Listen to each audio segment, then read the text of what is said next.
the Italian Football Podcast.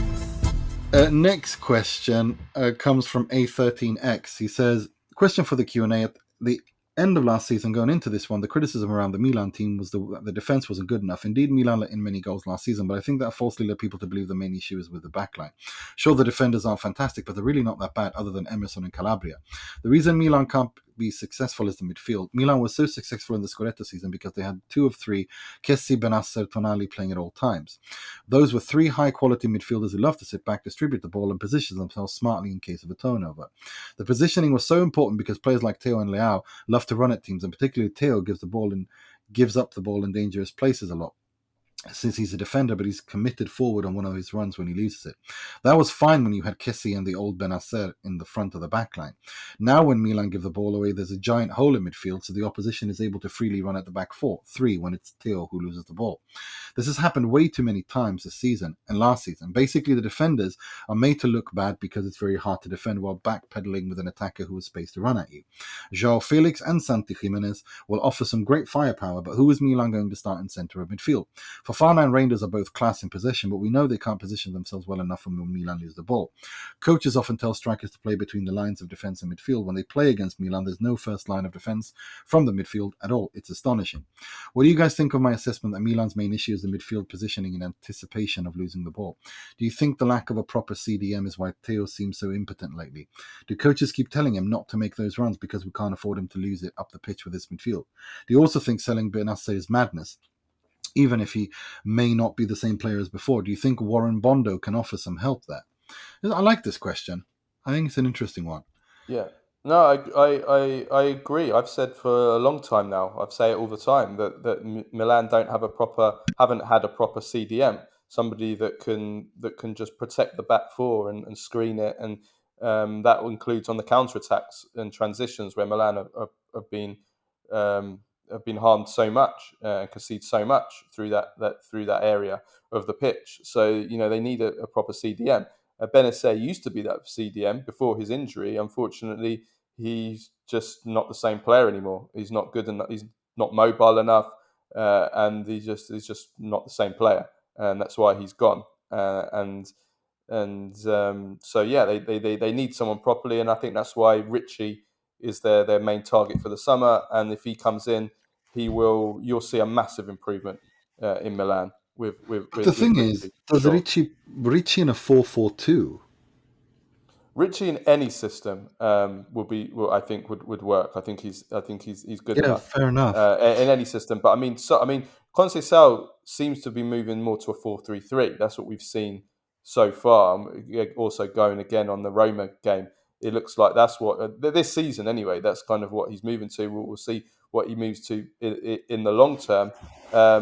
On paper, no. I mean, yeah, getting rid of Benasser because he is on paper that kind of player, but he's just, if you're not good enough, it doesn't matter what kind of player you are. If you're not good enough, you're not good enough. I don't think Benasser is good enough anymore. So yeah, we'll see what Bondo does, whether he can. I mean, he's wanted by other clubs as well, Fiorentina. We'll see if he can make a difference and kind of fulfill that role. We'll have to see, but it is a problem. But having said all that, I think, listen, what is Milan's objective for this season? It is to finish in the top 4, and the signings that they've made in January, I think are going to give them a really, really good chance of finishing in the top 4 or in the Champions League position. Bringing in Kyle Walker, who's definitely going to improve the defence. The right back area has been a weakness with whether it's Emerson or Calabria, and he's definitely an upgrade on them. Even though he's not, he's past his best a little bit, he's still a big upgrade on those two. So he's going to improve the defence, and then the attack, bringing in Santi Gimenez and Joao Felix. I mean, we saw already in that game against Roma in the Coppa Italia, they combined for the goal, Joao Felix's goal, which was a beautiful finish. Milan have a lot of options, a lot of firepower in attack now. When you add Rafael Leao, you add Pulisic, Chukwueze still there. Tammy Abraham scored 2 against Roma. Kamada's still an option as well. There's a lot of goals and a lot of creativity, and yes, there's question marks on some of these players, including Felix. We've seen his career and inconsistency. You look at that and you think Milan are going to score a lot of goals between now and the end of the season. I mean, I think Ranieri called them a great team. He says there's no embarrassment us losing to them. This is a great Milan team now with their signings. That's Ranieri saying it, and he's somebody that doesn't. He's not somebody that says things. He doesn't exaggerate. Ranieri. He's quite a No, level-headed person, isn't he? When he's low talking key. about such matters, so he clearly thinks they're a great team. So I think, if you compare Milan's business, say, to Juventus's business, I mean, Milan have given themselves, the best chance possible to try and rescue this season and finish in the Champions League places. So, step by step. But if we're looking further ahead, Richie, for sure, I think is the man to go for. I agree with that, and I also don't think it was a mistake to sell Benasser given his injury problems. And the only thing I want to add to that is, I think Milan are going to go far in the Champions League. I'm not saying they're going to win it or even reach the final, but I wouldn't be surprised if they reach the semi.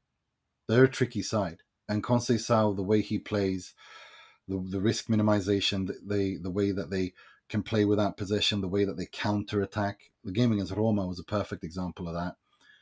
Is they're going to be a tricky side. I think top four for me now, them playing in the Champions League next season for me is a foregone conclusion. I think they will completely do that,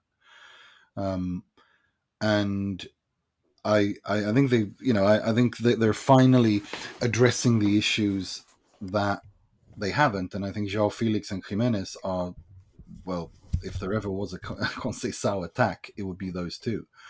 I do see them playing a 4-4-2 with those two up front, and I think those two will be the starters, Santi Gimenez and Joao The thing Felix. about Joao Felix is, in order to flourish, he needs to play in a two-man attack. Yeah, Which with Conceicao could be the right man for him if he does use exactly. that system and get the best out of him, like he hasn't been able to Yep. ever since he burst onto the scene. I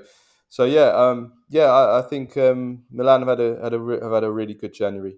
They've No, definitely they got upgraded. rid of everything they wanted to get rid of, and they did it, and they got some money back for them. Mm. And they managed to address a lot of important issues, and that puts them really, aside from this season, it puts them ahead going into next season, because when you go into the summer, you have the midfield and defense you need to sort out, Mm. and you're already, like, you give yourself a head start, For if that sure, makes as sense. long as they get into that top four, and if I'm Juventus, I'm worried. I think, they need to pray that we get five teams to try and give both Milan and Juventus a chance of it. But there's also Lazio, there's Bologna. I think Milan have done well. I agree. I think Milan have done really well, and I think what they have done also allows them, like I said, it puts them in a good position going into next season, and going into, it puts them ahead of in the summer already. I think they've done really well, and they've you got to give, you got to give credit where credit is due. I think this has been smart business, and with Atalanta out and Bologna, I mean, Juve play Empoli, Inter play Lazio. I think it's safe to say Juve will beat Empoli, and I think Juve will be in the final of the Coppa Italia. But who out of Milan, Inter, and Lazio, I couldn't tell you. But from an Inter perspective, I'd want to avoid Milan at all costs in the Champions League. That's Inter's big seasonal target, and Milan taking a dump on Inter's party would make them so happy.